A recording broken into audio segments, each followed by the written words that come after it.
Hello दोस्तों, नमस्कार। आप सभी का स्वागत है आपके अपने यूट्यूब चैनल रिजल्ट अनुशाला पे। आज एक यह नई श्रृंखला, यह घटना चक्र का जो क्रम चल रहा है, हिस्ट्री का मैंने 3 पार्ट में डाल रखा है और नेक्स्ट पार्ट 4 अपलोड किए जाएंगे। उसके साथ ही हिस्ट्री का जो है घटना चक्र बीपीएससी जितना भी क्वेश्चन पूछा गया है उसका पूरा क्वेश्चन करा दिया जाएगा। एक पार्ट और डालना है। और अभी जो हम अभी डिस्कस करेंगे यह हिस्ट्री का ही प्राचीन इतिहास को देखेंगे। बिहार में जो है बीपीएससी के लिए जितने भी प्राचीन इतिहास से पूछे गए हैं, एनिसेंट इंडिया से जितने भी क्वेश्चन पूछे गए हैं उसका हम देखेंगे कि किसका उत्तर क्या है। और यह जो अभी हम डिस्कस करेंगे यह 66वां बीपीएससी से लेके 38वीं बीपीएससी तक का क्वेश्चन का इसमें समावेशन होगा। 2020 में जो एग्ज़ाम हुए हैं उसका भी इसमें क्वेश्चन दिया गया है। तो आइए हम घटना चक्र के साथ शुरू करते हैं। प्राचीन इतिहास, मॉडर्न इतिहास का हमने क्या किया है, डिस्कस कर रखा है। आप लोग प्लेलिस्ट में जाकर के देख सकते हैं। घटना चक्र का यह क्रम चल रहा है भारतीय इतिहास का, उसमें मॉडर्न इतिहास का 3 पार्ट में किया जा चुका है। आप लोग जाके उसको देख के लाभ उठा सकते हैं। अगर रिजल्ट लेना चाहते हैं तो रिवीजन और प्रीवियस ईयर मोस्ट इंपॉर्टेंट हो जाता है। तो आइए सीधा बात, नो बकवास के साथ शुरू करते हैं हम प्राचीन भारत का इतिहास। इसमें कुल टोटल 100 के आसपास क्वेश्चन है प्राचीन इतिहास में जितने भी अभी तक पूछे गए हैं। तो आप लोग रिवीजन करके जाएं ताकि रिपीटेड क्वेश्चन कई बार पूछ दिया जाता है, इससे आपको लाभ मिले। तो आइए हम देखते हैं। पहला क्वेश्चन है हमारा, भारत में पशुपालन एवं कृषि के प्राचीनतम साक्ष्य प्राप्त हुए हैं। तो यह कहाँ से प्राप्त हुए हैं? पशुपालन एवं कृषि के तो मेहरगढ़ से प्राप्त हुए हैं। यह 64वां बीपीएससी 2018 पूछा, यह रिपीटेड क्वेश्चन है। भारत में पशुपालन एवं कृषि के प्राचीनतम साक्ष्य, तो प्राचीनतम साक्ष्य कहाँ से प्राप्त होंगे? मेहरगढ़ से। जहाँ गढ़ होगा वहीं पे पशुपालन और कृषि रहेगा। जहाँ गढ़ होगा तो मेहरगढ़ में पशुपालन और कृषि के प्राचीनतम साक्ष्य मिले हैं। आइए देखते हैं नेक्स्ट क्वेश्चन क्या है। 2 नंबर, निम्नलिखित में से किसको कैलोलिथिक युग भी कहा जाता है? तो कैलोलिथिक युग किसको कहा जाता है? तो ताम्रपाषाण युग को कैलोलिथिक युग कहा जाता है। सी इसका सही उत्तर हो जाएगा। यह 44वां बीपीएससी है। मैं आप लोग को एक चीज़ बता दूं कि हमने ईयर वाइज जो है जितने भी ईयर में एग्जाम हुए हैं हर एक ईयर का प्लेलिस्ट में आप जाके देखेंगे प्रीवियस ईयर सेक्शन में, तो मैंने क्वेश्चन डिस्कस करा रखा है जितने भी प्रीवियस ईयर के हुए हैं। ये सब्जेक्ट वाइज है।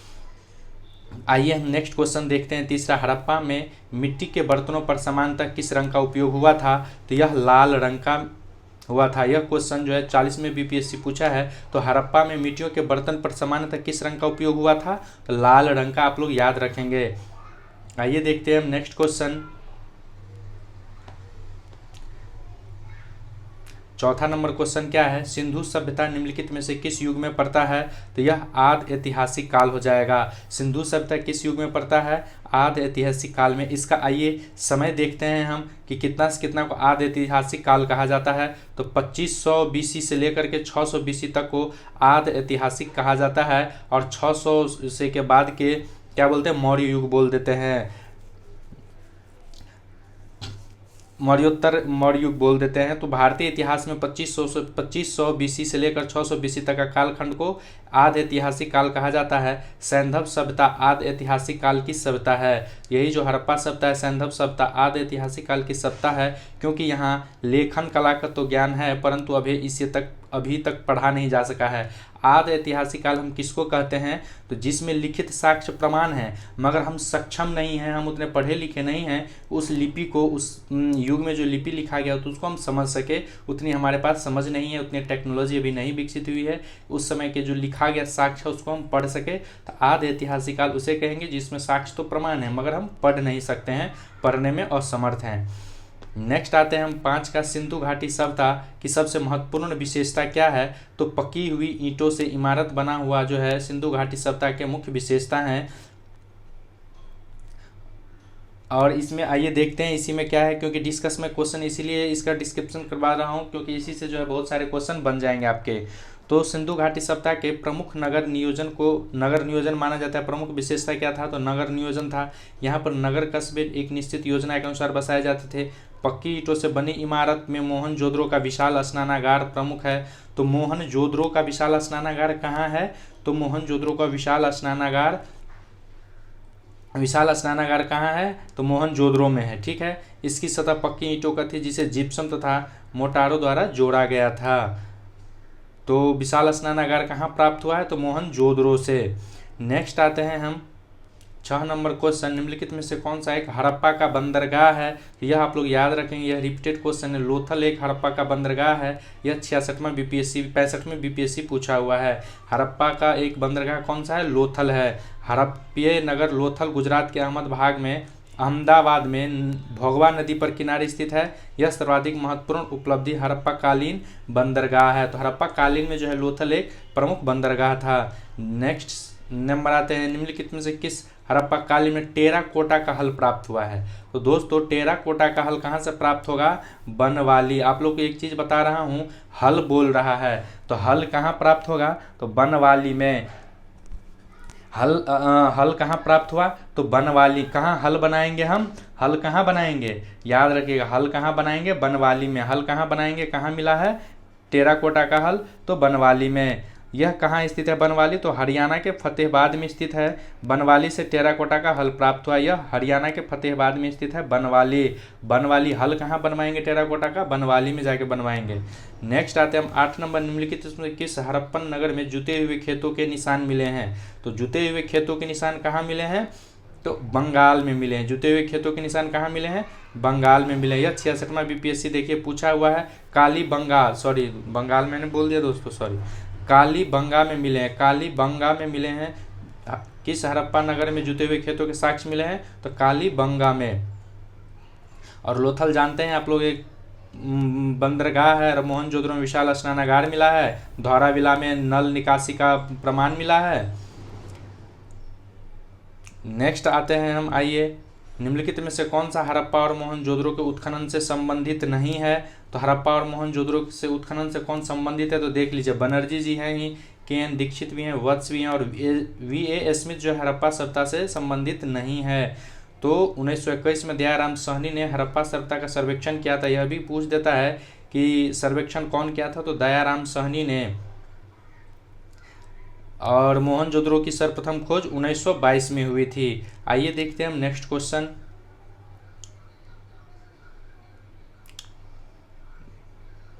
बोगज कोई का महत्व इसलिए है क्योंकि वहाँ क्या है? वहाँ जो अभिलेख प्राप्त हुए हैं उन्हें वैदिक देवी एवं देवताओं का वर्णन मिलता है।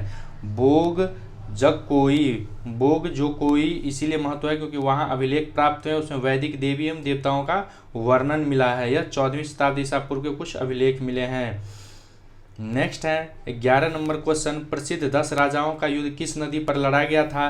तो परुशनी नदी पर जो है प्रसिद्ध 10 राजाओं का युद्ध लड़ा गया था। यह भी कई बार रिपीटेड क्वेश्चन पूछ देता है। तो प्रसिद्ध 10 राजाओं का युद्ध परुशनी नदी पर लड़ा गया था। वर्तमान में रावी तट पर जो है, यह परुशनी नदी रावी तट पर है, जिसे भारत के राजा सुदास ने 10 राजाओं के एक संघ को हराया था।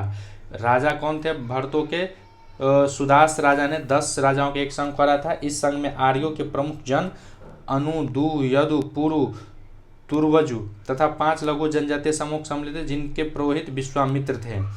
इस समय इनके पुरोहित कौन थे? विश्वामित्र थे। नेक्स्ट क्वेश्चन आते हैं, ऋग्वेद का कौन सा मंडल पूर्णतः सोम को समर्पित है। तो सोम को 9वां मंडल। कैसे याद रखेंगे हम? तो सोम से 9वां दिन क्या करना है? जोड़ लेना है ऋग्वेद में। सोम से जो है कब से ऋग्वेद पढ़ना है? सोम के 9वां दिन बाद जो है ऋग्वेद को पढ़ना है। तो सोम का वर्णन किस में है? 9वां मंडल में है ऋग्वेद को सोम से 9 दिन जोड़ के 9 दिन के बाद पढ़ना है। सोम से जो है 9 दिन के बाद ऋग्वेद को पढ़ना है। तो सोम 9वां मंडल में वर्णित है, ठीक है, ऋग्वेद के। तो ऋग्वेद में कुल 10 मंडल हैं, आप लोग जानते होंगे। 9वें मंडल के सभी 114 मंत्र है। 9वें मंडल में क्या 114 मंत्र सोम को समर्पित है। किसको समर्पित है 114 मंत्र? सोम को। सोम आर्यों के प्रमुख पेय पदार्थ था। सोम जो है आर्यों का प्रमुख पेय पदार्थ था, जिसे मुंजवत पर्वत से प्राप्त किया जाता था। ऋग्वेद में दशन मंडल के चारों वर्णों की उत्पत्ति का उल्लेख है। तो आप लोग जान गए सोम को कौन सा समर्पित है मंडल ऋग्वेद का? 9वां मंडल वो समर्पित है। तो सोम के बाद 9 दिन के बाद हम लोग क्या करेंगे? ऋग्वेद को पढ़ेंगे, याद रहेगा। नेक्स्ट आते हैं 13 नंबर, ऋग्वेद संहिता का 9वां मंडल पूर्णतः किसको समर्पित है? तो सोम और इस पेय पर नामकृत देवता। डी इसका सही उत्तर हो जाएगा, अभी डिस्कस करवाया था मैंने। 14 नंबर है, गायत्री मंत्र किस पुस्तक में मिलता है? ऋग्वेद में गायत्री मंत्र मिलता है। और इसके रचनाकार कौन है? विश्वामित्र। विश्वामित्र इसमें ऋग्वेद के तृतीय मंडल में। तो गायत्री, गायत्री देखिए, गायत्री शब्द तीन शब्द से बना है और ये तृतीय मंडल में समर्पित है। ऋग्वेद में गायत्री कितना? तृतीय मंडल में 3 शब्द से भी गायत्री, देखिए गायत्री यहाँ लिखा हुआ है गायत्री, तो 3 शब्द से सम्मिलित है, तो तृतीय मंडल में समर्पित है। 15 निम्नलिखित में से भारतीय दर्शन के परमाणु सिद्धांत का प्रतिपादन किया था। निम्नलिखित में से किस भारतीय दर्शन ने परमाणु सिद्धांत का प्रतिपादन किया था? तो वैशिष्की। यह 66वां बीपीएससी पूछा था और इसको गलत करके बहुत बच्चे आए थे। तो परमाणु सैद्धांतिकी का प्रतिपादन किसने किया था? वैशिष्की। वैशिष्की के अनुसार सृष्टि का निर्माण किससे हुआ? अणु से हुआ और महर्षि कणाद इस दर्शन के प्रवर्तक थे। 16 नंबर क्वेश्चन है, महावीर स्वामी का जन्म कहाँ हुआ था? तो इसका सही उत्तर कुंडाग्राम हो जाएगा। यह 42वां बीपीएससी 47 और 53 से 55 बीपीएससी 11/5 और 1997 में पूछा गया है।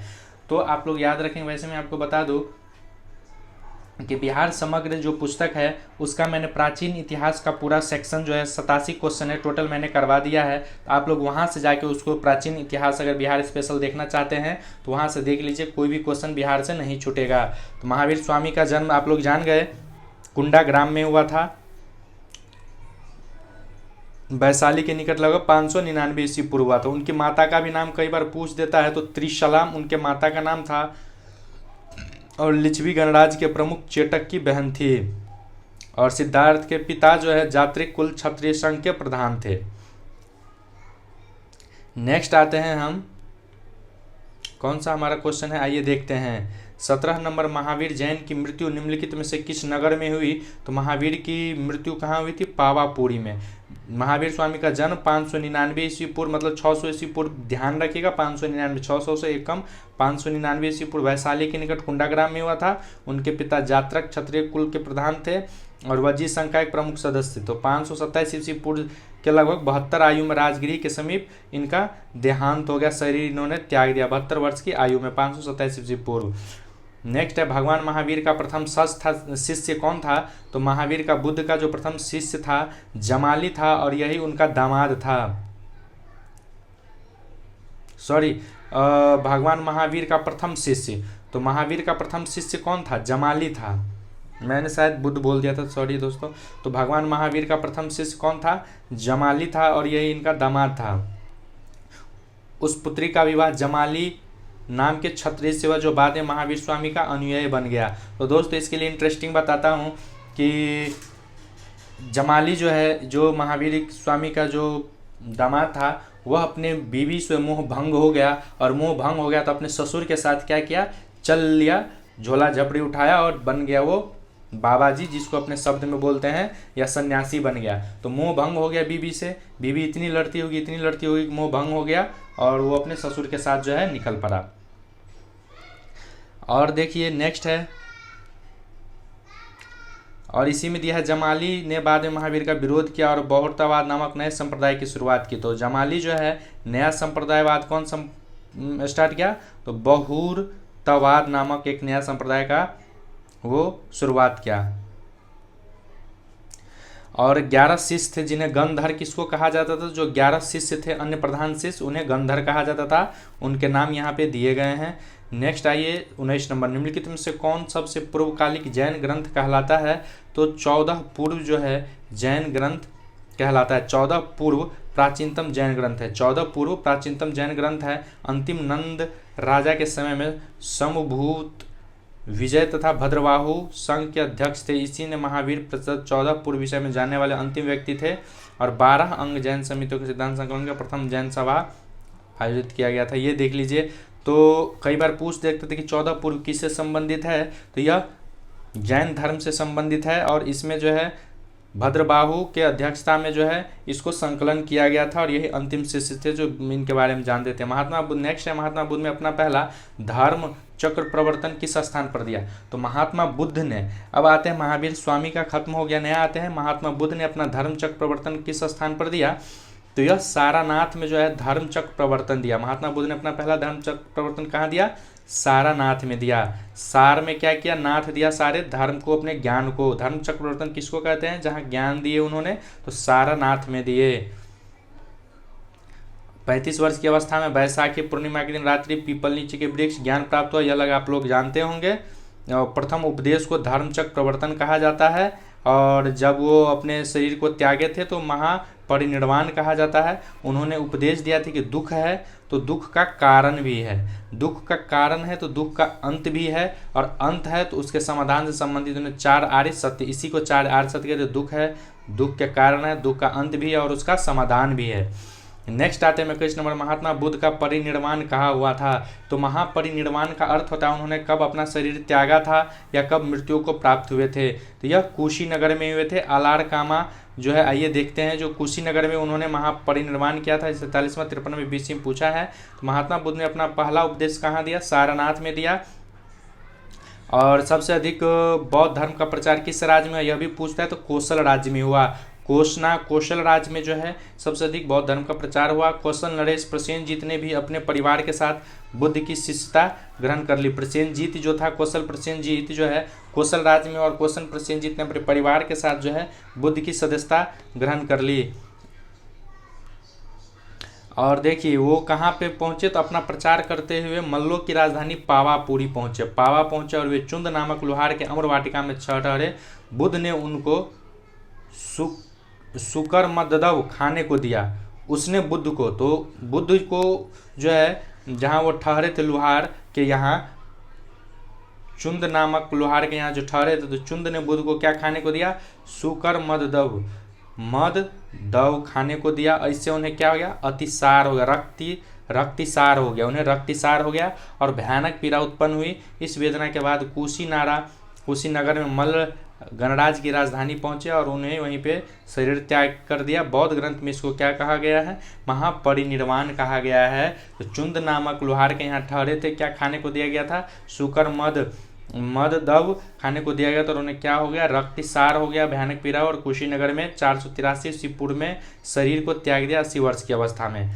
त्रिपिटक किसकी धार्मिक पुस्तक है? तो त्रिपिटक जो है यह बौद्ध की धार्मिक पुस्तक है। त्रिरत्न जैन से है, याद रखेंगे। त्रिरत्न, रत्न है तो जैन से है, त्रिपिटक है तो पिटक किससे है? बौद्ध से है। त्रिपिटक बौद्ध धर्म ग्रंथ में सर्वाधिक महत्वपूर्ण है। बुद्ध की मृत्यु के बाद उनकी शिक्षाओं को संकलित कर 3 भागों में बांटा गया, इन्हें त्रिपिटक कहा गया। तो उनकी शिक्षाओं को 3 भागों में बांटा गया, त्रिपिटक कहा गया। तो पहला विनय पिटक, सुत्त पिटक और अधिधम्म पिटक। तो अधिधम्म पिटक में क्या है? दार्शनिक सिद्धांत है। सुत्त पिटक में महात्मा बुद्ध के वचन है, और विनय पिटक में संबंधी नियम और आचरण की शिक्षाएं हैं। नेक्स्ट है त्रिरत्न या त्रिरत्न, जैसे सटीक ज्ञान, सच्ची आस्था और सटीक ज्ञान निम्नलिखित में किससे संबंधित, अभी बताया था मैंने।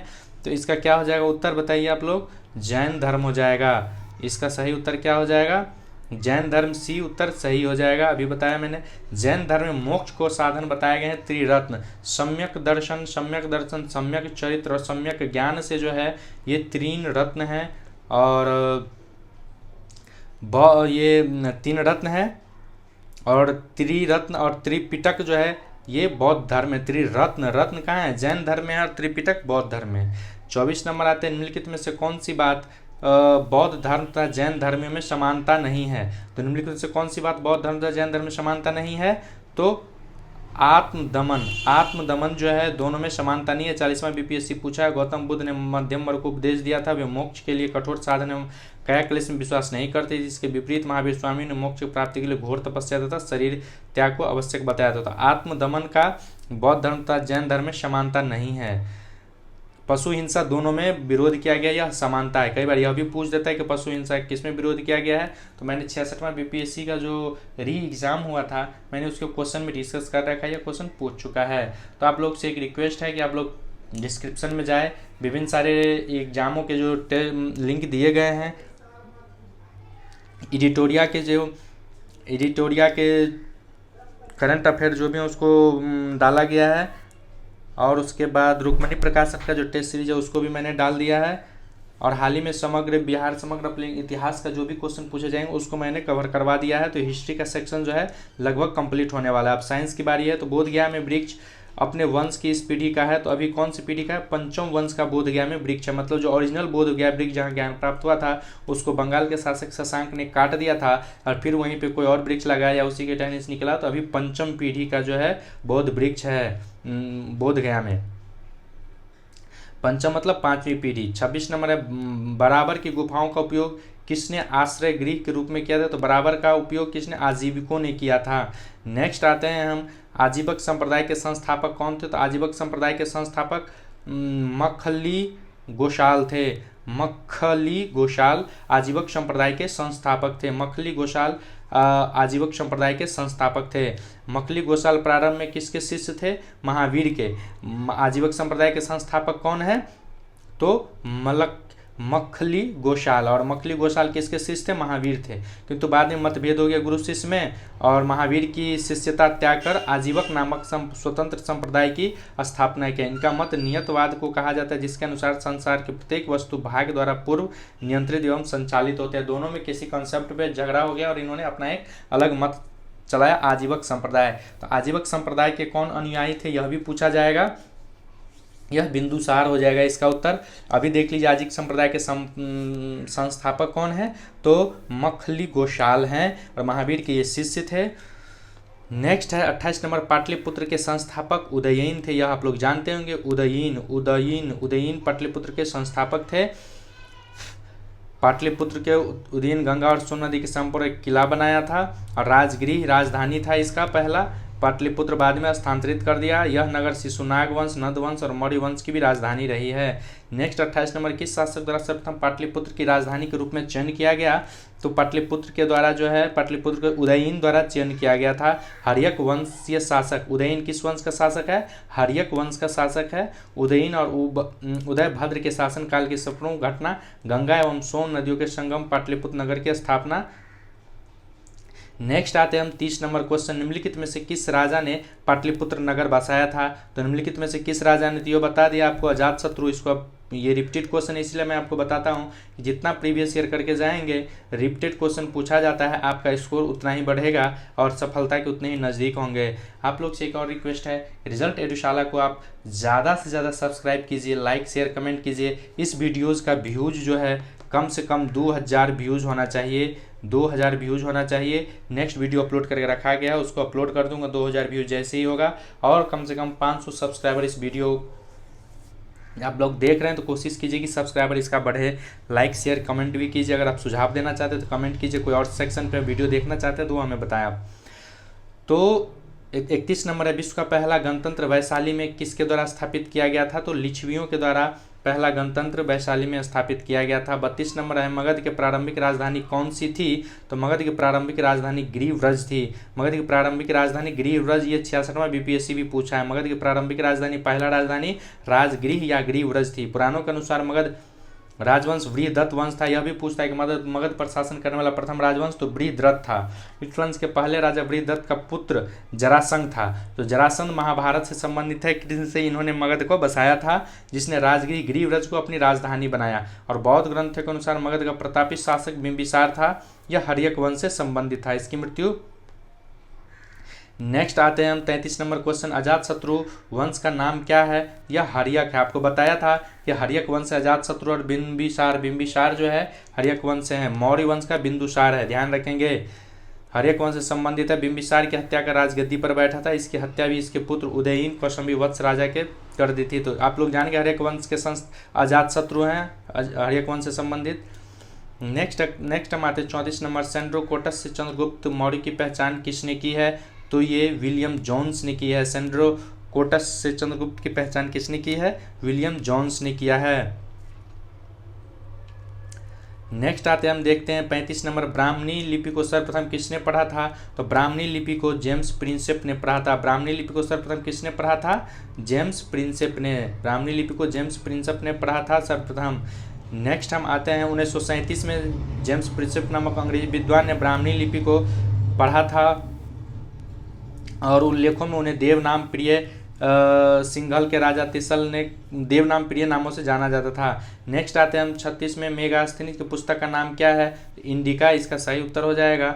इंडिका के लेखक कौन है? तो यही मेगास्थनीज हो जाएगा। नेक्स्ट आते हैं, मेगास्थनीज दूत था किसका? सेलुकस का था। सेलुकस निकेटर का, ए इसका सही उत्तर हो जाएगा। नेक्स्ट क्या है? अंतिम मौर्य सम्राट कौन था? तो अंतिम मौर्य सम्राट बृहद्रथ था। अंतिम मौर्य सम्राट बृहद्रथ था। बृहद्रथ की हत्या कर उसके पुष्यमित्र शुंग ने शुंग वंश की स्थापना की थी। नेक्स्ट क्वेश्चन है 40 में, किस अभिलेख में रुद्रदामन की प्रथम उपलब्धियां वर्णित है? रुद्रदामन की जूनागढ़ में, जहां गढ़ होगा वहीं रुद्रदामन की उपलब्धियां वर्णित होगी। गुजरात के जूनागढ़ में रुद्रदामन 130 से 150 अभिलेखों का प्राप्त हुआ है, जो शिला पर उत्कृष्ट है। तो ये आप लोग देख ले, 40 नंबर रुद्रदामन किस में है? तो जूनागढ़ में है। 41 नंबर है, निम्नलिखित राजाओं में किसका जैन धर्म के प्रति भारी झुकाव था? तो जैन धर्म के प्रति भारी झुकाव किसका था? खारवेल का था। जैन धर्म के प्रति किसका झुकाव था? तो खारवेल नरेश का जैन धर्म के प्रति ज़्यादा झुकाव था। नेक्स्ट क्वेश्चन है क्या? कलिंग नरेश खारवेल का संबंध था? तो ई हो जाएगा उत्तर इसका। कलिंग नरेश चेदी राजवंश का संस्थापक महामेघ वाहन व्यक्ति था, तो इस वंश का नाम महावेग वाहन वंश भी पड़ा। इस वंश का सर्वशक्ति शक्तिशाली खारवेल था। खारवेल के इतिहास का अध्ययन एकमात्र साधन हाथी गुम्फा है। हाथी गुम्फा ही जो है एकमात्र साधन इसका है पढ़ने का, खारवेल का। नेक्स्ट 43, प्राचीन भारत का नेपोलियन किसे कहा जाता है? तो प्राचीन भारत का नेपोलियन समुद्रगुप्त कहा जाता है। और यूरोप का समुद्रगुप्त किसे कहा जाता है? तो नेपोलियन को कहा जाता है। यूरोप का समुद्रगुप्त किसे कहा जाता है? नेपोलियन को। ये क्वेश्चन ही गलत पूछा गया है, पूछना चाहिए कि यूरोप का समुद्रगुप्त किसे कहा गया, तो नेपोलियन आप मारिए। इतिहासकार वी स्मिथ ने जो है early history of India Samudragupta की वीरता का वर्णन किया और मंत्रमुग्ध होकर भारत का नेपोलियन क्यों भाई? समुद्रगुप्त पहले आया है, तो हम बोलेंगे यूरोप का समुद्रगुप्त कौन है? नेपोलियन है भाई। तो इन्होंने अपना वर्चस्व के लिए जो है ना अपना ही नाम ले लिया है। 44 गुप्त सम्राट जिसने हुनों को पराजित किया था वे स्कंदगुप्त थे। हुनों को किसने पराजित किया था? स्कंदगुप्त थे। नेक्स्ट आते हैं 45 नंबर, किस प्रकार की भूमि को अपरहत कहा जाता है? तो निम्नलिखित में से किस प्रकार की भूमि को अपरहत? बिना जोती हुई जंगली भूमि को अपरहत कहा जाता है। किस प्रकार की भूमि को अपरहत कहा जाता है? बिना जोती हुई जंगली भूमि को अपरहत कहा जाता है। नेक्स्ट हम आते हैं, चीनी यात्री सुंग युंग ने कब भारत यात्रा की थी? तो चीनी यात्री सुंग युंग ने कब भारत यात्रा की थी? 515 ईस्वी से 520 ईस्वी पूर्व चीनी यात्री सुंग युंग ने भारत की यात्रा की थी। चीनी यात्री सुंग युंग ने भारत की यात्रा कब की थी? 1515 से 1520 ईस्वी पूर्व। नेक्स्ट है 47, हर्षवर्धन के शासनकाल में किस चीनी यात्री ने भारत की यात्रा की थी? तो हेन सांग ने। ह से हर्षवर्धन, ह से हेन सांग ने किया था। यह कब किया था? तो 629 ईस्वी में जो है आया था और यह जो है नालंदा विश्वविद्यालय में पढ़ने को गया था। भारत की यात्रा पर ग्रंथ लिखा जो CUC की कहा जाता है। CUC की ग्रंथ इन्होंने ही लिखा था, हेन सांग ने ही। नेक्स्ट है कल्हण की पुस्तक का नाम क्या है? तो कल्हण की पुस्तक का नाम राजतरंगिणी है। कल्हण के कश्मीर के इतिहास का इसमें वर्णन किया गया। कल्हण के राजतरंगिणी में कश्मीर के इतिहास का वर्णन किया गया है। नेक्स्ट है उदंतपुरी शिक्षा केंद्रों में निम्नलिखित में से किस राज्य में स्थित है? उदंतपुरी बिहार राज्य में स्थित है। उदंतपुरी शिक्षा केंद्र बिहार राज्य में स्थित है। यह 2016 60 से 62 BPSC पूछा है। नेक्स्ट है 50 नंबर क्वेश्चन, कर्नाट वंश का संस्थापक कौन है? कर्नाट वंश का संस्थापक न्यायदेव। न्याय किया है, न्यायदेव है कर्नाट वंश का संस्थापक। और इसका 1097 से 98 के महान योद्धा थे। नेक्स्ट आते हैं मिथिला जो है कर्नाट वंश का स्वर्ण युग कहलाता है। मिथिला का स्वर्ण युग कर्नाट वंश के शासनकाल में ही कहलाता है। इसको आप लोग अंडरलाइन कर लीजिए, स्टार कर लीजिए। कर्नाट वंश का अंतिम शासक कौन था? तो हरि सिंह। हरि सिंह कर्नाट वंश का अंतिम शासक था। हरि सिंह कर्नाट वंश का अंतिम शासक था। और महानतम शासक कौन था? संस्थापक न्यायदेव था और वे एक महान योद्धा भी थे। और कला और साहित्य के महान संरक्षक भी कौन थे? हरिदेव थे। अंतिम शासक कर्नाट वंश का हरि सिंह था, हरि सिंह देव था। और कला साहित्य के संरक्षक भी हरि सिंह देव ही थे कर्नाट वंश के। 52 में किस काल में अछूती अवधारणा का स्पष्ट रूप से उद्धृति हुई? यह धर्मशास्त्र के समय में जो है अछूत की अवधारणा उत्कृष्ट हुई धर्मशास्त्र में। तो दोस्तों ये क्वेश्चन हम आज 52 यहीं तक रहने देते हैं। नेक्स्ट पार्ट में हम जल्दी अपलोड करेंगे। ज़्यादा लंबा हो जाने के बाद लोग उबाऊ हो जाते हैं। ऐसा मुझे सजेशन मिला है कि वीडियो को छोटा छोटा करके डाला जाए ताकि ज़्यादा लोग देखें। आप लोग से रिक्वेस्ट है कि इसका व्यूज़ जो है कम से कम 2000 व्यूज़ होना चाहिए और 1000 लाइक। 2000 व्यूज़ टारगेट है दोस्तों आप लोग का। आप लोग अगर वीडियो देखते हैं तो लाइक कीजिए, 1000 लाइक, 2000 व्यूज़। और सब्सक्राइबर प्लीज़ सब्सक्राइब कीजिए, शेयर कीजिए अपने दोस्तों को बताइए। तब तक हम फिर मिलते हैं नेक्स्ट वीडियो में। जल्दी पार्ट 2 अपलोड आएगा, तब तक आप लोग इसको टारगेट पूरा कीजिए। तब तक के लिए जय हिंद।